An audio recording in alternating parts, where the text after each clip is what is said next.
Lapit na po, sa Lunes na po, mga kuya koys, sa Lunes na po ang ating eleksyon at mga lalan at may karapatan tayong pumili sa gusto natin na maiupo sa Senado at sa ibang lokal na posisyon sa Pilipinas, buong Pilipinas.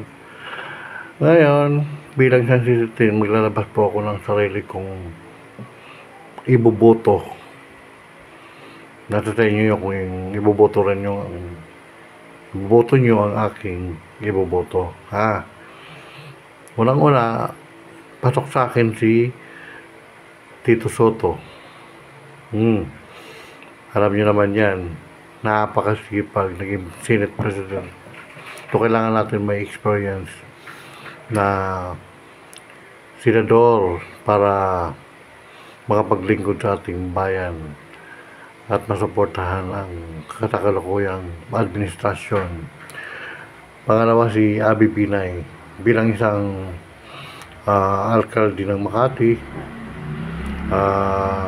Napalago naman niya, or dati nang malago yung Makati City, pero mas na maintain at mas napalago pa niya ng maayos ang Makati City ng husay, at wala naman tayo naririnig ng mga complaint ng mga citizen ng Makati. Pangatlo, si Ping Lacson. Yun, si Ping Lacson is talagang may kamay na bakal yan, maaasahan pagdating sa Senado. Pang-apat, si Bam Aquino. Kailangan natin ng oposisyon para makapaglingkod or muling maglingkod sa ating bansa. Although opposition siya, pero hindi naman hadlang siya sa lahat ng mga programa ng Pangulong Marcos.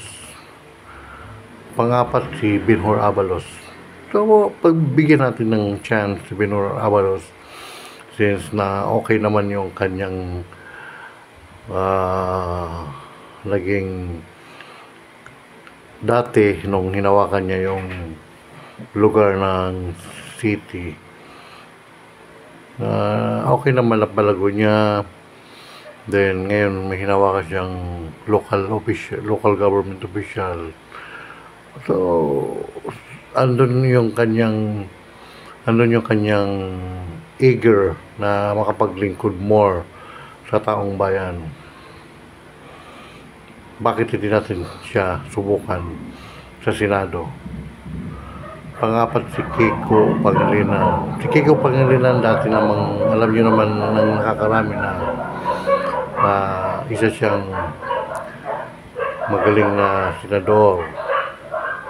Marami namang ipinupukol sa kanya ng mga issue, pero pawang pukol lang naman at walang katotohanan. Kaya suportahan natin si Kiko Pangilinan para masuportahan din ang administrasyon ng Pangulong Marcos. Nandiyan din si Ma'am Heidi Mendoza.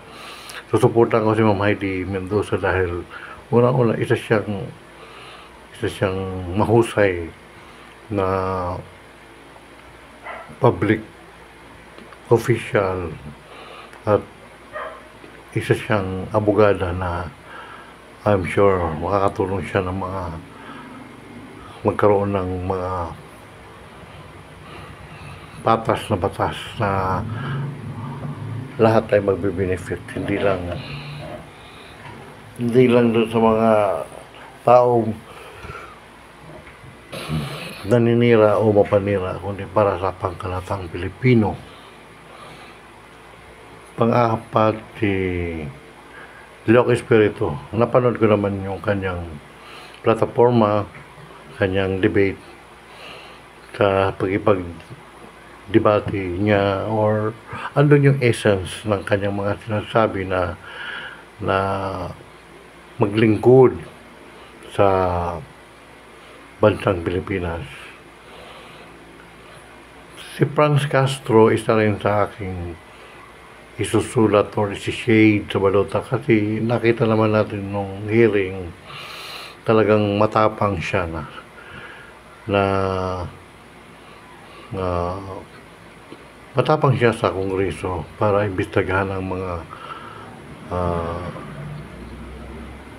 mali ng previous administration. May mga ipinupukol sa kanya ng mga issues pero nasagot naman niya yun na ng maayos at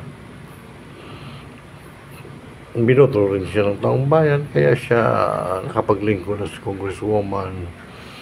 Kaya subukan natin si Ma'am Franz Castro.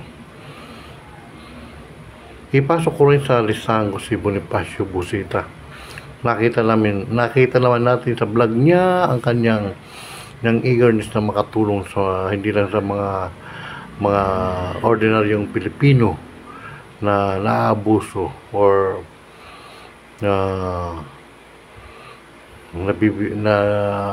kakaroon ng issue pagdating sa mga issue sa LTO at sa iba pang problema at nakita naman natin ang kanyang taos-pusong pagtulong at nasolusyonan ng maayos. Boto ko rin si Francis Tolentino dahil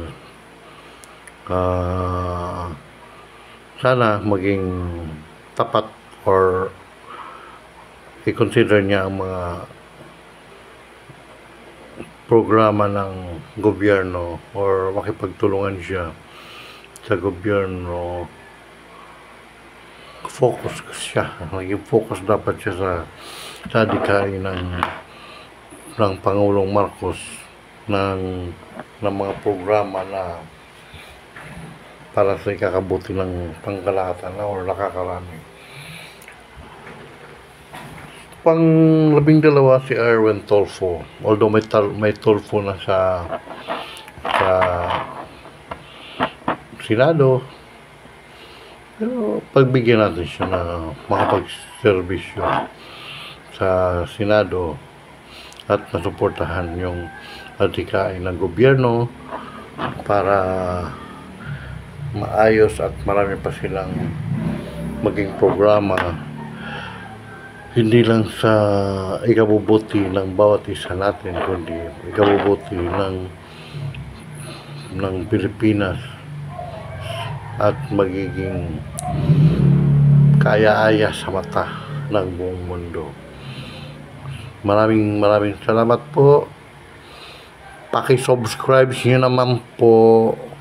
Meron akong 1 million subscriber na pwede pa dagdagan nyo na lang ng subscribe yun. Subscribe. Maraming salamat po. Yan po ang aking Magic 12 sa parating na halalan sa Lunes na. Pagbigyan nyo naman ang mga new buy na mga na although belong sila sa dynasty, pero pagbigyan natin kasi hindi pa rin naman sila nakapag-serve sa Senate.